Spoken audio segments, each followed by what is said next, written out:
President Bongbong Marcos used his fifth State of the Nation address to tackle accountability, economic relief, energy security, public services, and national sovereignty. On accountability, Marcos said contractors, senior DPWH officials, and even lawmakers have already been charged and jailed over anomalous flood control projects. The president also revealed that the ombudsman is close to filing multiple cases against the former House Speaker. Dumating na tayo sa punto na ayon sa ombudsman ay malapit na ang paghain ng patong-patong na kaso laban sa dating speaker. Masakit man sa akin ito, ngunit kailangan nating gawin ang tama. Hindi ako pangulo ng aking pamilya.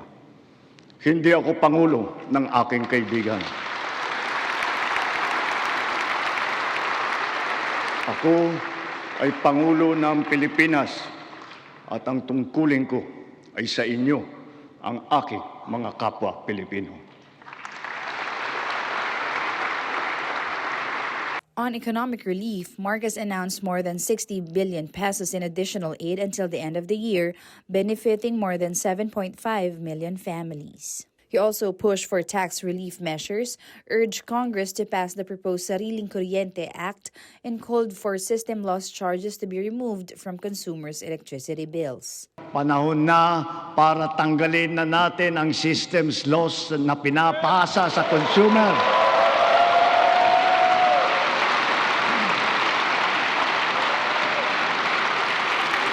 Pinapasa ito sa consumer at kinakarga sa bill na pinapatungan pa ng value-added tax.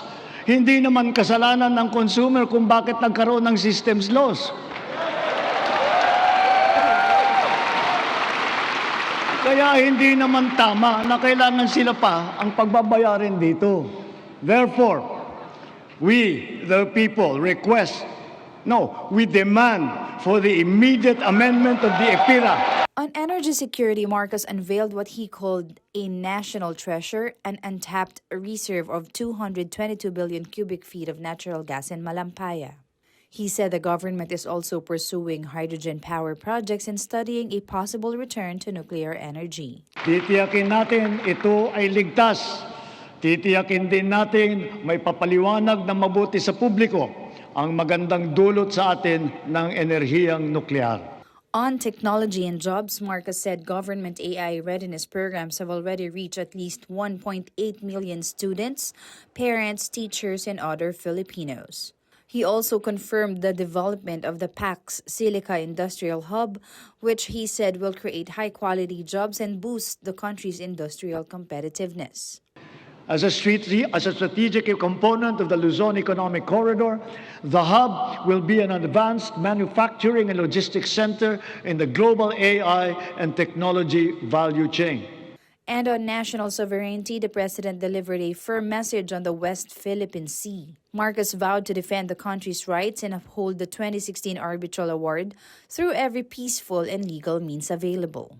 Let me remind our friends and our detractors, Filipinos are a noble, kind, gracious, and great race. We are not greedy. We are not racists. We are not liars.